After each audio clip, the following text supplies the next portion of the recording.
ልጅ ወላጂ ስትወልድ ደግሞ ልጅ ድገሚ፣ ወንድም ያስፈልገዋል፣ እህት ያስፈልጋታል፣ እንደዚህ ያስፈልገዋል፣ ድገሚበት ምናምን የምትሉ ሰዎች ማለት ነው። ሴት ልጅ እኮ ቤቢ ማሽን አይደለችም። ልጅ የምታመርት ማሽን ብቻ አይደለችም። ይሄ ኃላፊነቷ ግዴታዋ የሆነ የተሰጣትን ልጅ ማምረት ብቻ ያለባት አይደለችም። ገብቷችኋል? ልጅ በመጀመሪያ ደረጃ ኃላፊነት ነው። ኢንድስ ታይም ውለጂ ድገሚ የምትሉት ነገር ግን እንዲህ ከተወለዱ በኋላስ ከተደገሙ በኋላስ በመጀመሪያ ደረጃ እሷ ለራሷ ጊዜ ያስፈልጋታል። ለራሷ መኖር አለባት። እንዴ እኔ ለራሴ መኖር አለብኝ። እኔ በዚህ ባለኝ ኢኮኖሚ አንድ ልጅ ማሳደግ ከሆነ የምችለው አንዱን ልጅ ነው ማሳድገው። ገብቷችኋል? ምክንያቱም ራሴንም ማሳደግ አለብኝ። ሪፓረንቲንግ የሚባል ነገር አለ። ገብቷችኋል? ይሄ በቤታችሁ ውስጥ በደንብ ሳይኮሎጂካሊ ምንም ሳያጎልባችሁ ያደጋችሁ ሰዎችን ላይመለከታችሁ ይችላል። በበቂ ፍቅር እንክብካቤ ያደጋችሁ ሰዎች ላይመለከታችሁ ይችላል። ግን ፎር ኤኒወን ሳይኮሎጂካል ኢሹ ላለበት፣ ትራውማ ላለበት፣ በተለይ ኮምፕሌክስ ለሆነ ቻይልድሁድ ትራውማ ላለበት፣ ያ ትራውማ ኤዘር አንክሽስ ላደረገው አቮይደንት ላደረገው ሰው አሁን አድርጎ ራሱን እንደገና ማሳደግ አለበት ነው የሚባለው። አንዱ ለሳይኮሎጂ ለሕክምና አንዱ ሕክምና ምንድን ነው መሰላችሁ? ራሳችሁን የራሳችሁ ወላጅ መሆን፣ ራሳችሁን መልሳችሁ ማሳደግ። ዳዲ ኢሹ ካለባችሁ የራሳችሁ አባት መሆን፣ ማሚ ኢሹ ካላችሁ የራሳችሁ እናት መሆን፣ ወይም የራሳችሁ አባትና እናት ሆናችሁ ውስጣችሁ ያላደገውን ትንሿን ማንነታችሁን ያኔ በትንሽነቷ የተጎዳችኋን ማንነታችሁን እንደገና ማሳደግ፣ እንደገና ማከም፣ እንደገና አለሁልሽ እያላችሁ ያቺ ትንሽየዋ ማንነት ለምን መሰላችሁ? ትንሽየዋ ማንነታችሁ እና ትልቅየውን እናንተነታችሁን አሁን ላይ ሆና የምትመራችሁ። ስለዚህ ራስም ሪፓረንቲንግ ማድረግ ያስፈልጋል። እኔ ፐርሰናሊ ብትጠይቁኝ በደንብ ገና ለራሴ አይኒድ ሶ ማች ታይም ለራሴ ህይወትን ኖሬያት ማለፍ ነው የምፈልገው። ከዚህ በኋላ I don't wanna concerned on anybody else። አዎ ማሳደግ መቻል አለብኝ። ሁለተኛ ልጅ ለመድገም የሚያበቃ ኢኮኖሚ ያስፈልገኛል። ሀብታም መሆን አለብኝ። እንዴ ልጅ ከሳን ካመጣችሁት በኋላስ ለምንድነው እኔ ስንት ነገር ነው ጉሎብኝ ያደግኩት? ሰው ሆነ ነው ያደግነው ማደግ ነው እንዴ?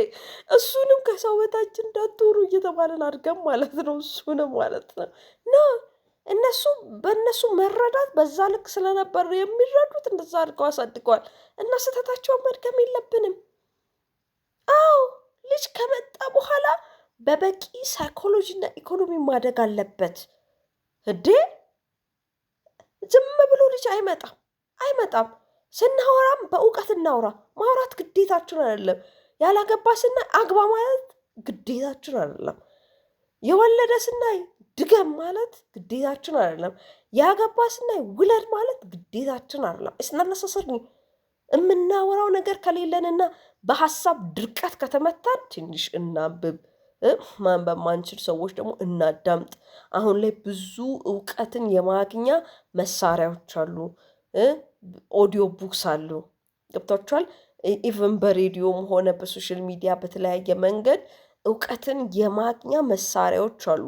ስለዚህ እዚህ ጭንቅላታችን ውስጥ ድርቀት የመታው ጭንቅላታችን ውስጥ ኢንፎርሜሽን በማስገባት ያ የተደራጀ ኢንፎርሜሽን ነው ናውሌጅ የሚባለው ነገር ወደ እውቀት ተመንዝሮ የሚመጣው እሱ ነው። ስለዚህ ሰው ስናገኝ ብቻ ዝም ብለን አናውራ። ለምናወራው ነገር ዋጋ እንስጥ። መጀመሪያ ሴት ለራሷ መኖር አለባት። ዝም ብዬ ሳስባት ራሱ እናቴ ታሳዝነኛለች። ምንም እኮ እናቶች እኮ ህይወታቸውን ኖሮ አያልፉም። አባቶች ህይወታቸውን ኖሮ አያልፉም። ልጆቼን ምን ብለው እንደሮጡ ያልፋሉ። ኖ ህይወትን አጣጥመሃት ማለፍ አለብህ። ለእኔ ከረንት ላይ ያለኝ አመለካከት ህይወቴን አጣጥሜ ማለፍ አለብኝ። ማንም ምንም በሚሰጠኝ አሳይመንት አይምሮዬን በማጨናነቅና በመወጠር ጊዜን ኢነርጂን ማባከን አልፈልግም። በተለይ ኢነርጂ ስሜት ነው። ስሜቴን ማባከን አልፈልግም። በደስታ አትሊስት በደስታ እንኳን ማሳለፍ ባልችል አይምሮዬን በመረጋጋት በቃ ረጋ ብዬ ማለፍ እፈልጋለሁ። ገብቷችኋል አይደለ? እሱን ለማድረግ ቁጭ ብዬ የሰዎችን ኮመንት ጭንቅላቴ ውስጥ ሰብስቤ እሱን ኦቨርናላይዝ በማድረግ ኖ እንደዛ አልኖርም። ሀብታም ካልሆንኩኝ እኔ ልጅ አልወልድም።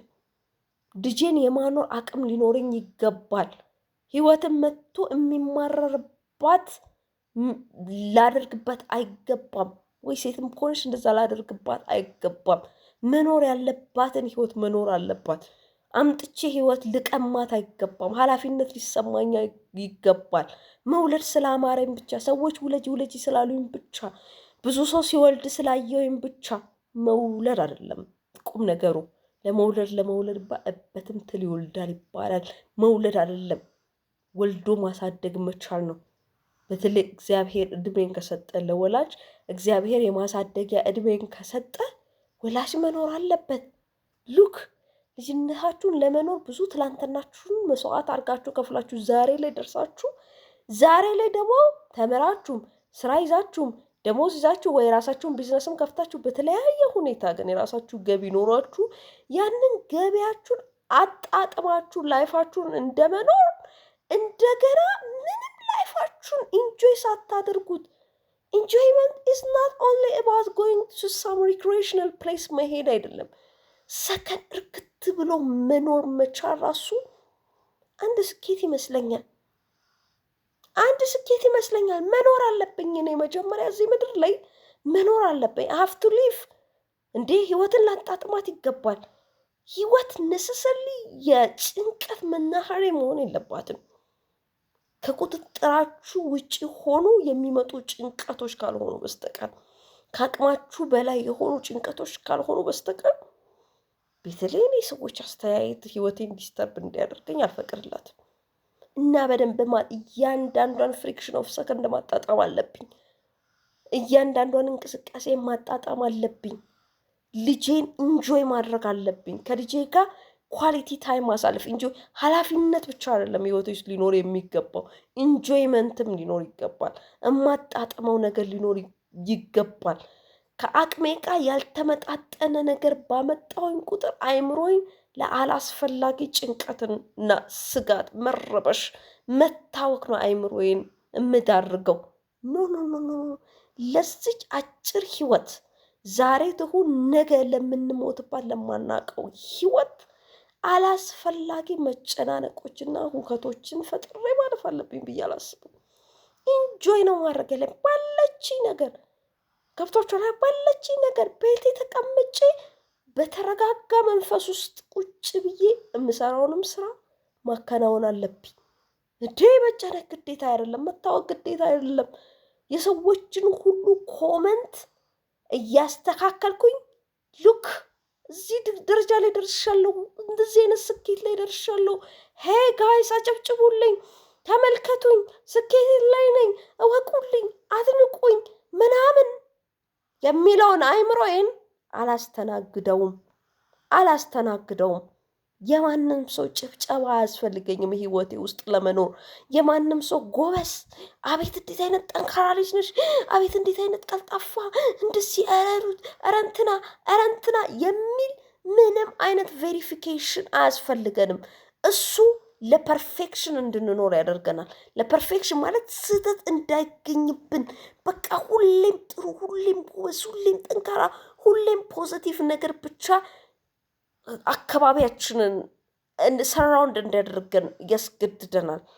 ገብቶችን ቻሌንጆችን፣ በተለይ ውድቀቶችን፣ በተለይ ትችቶችን እንዳናስተናግድ ያንን የሚችል አቅም እንዳይኖረን ያደርገናል።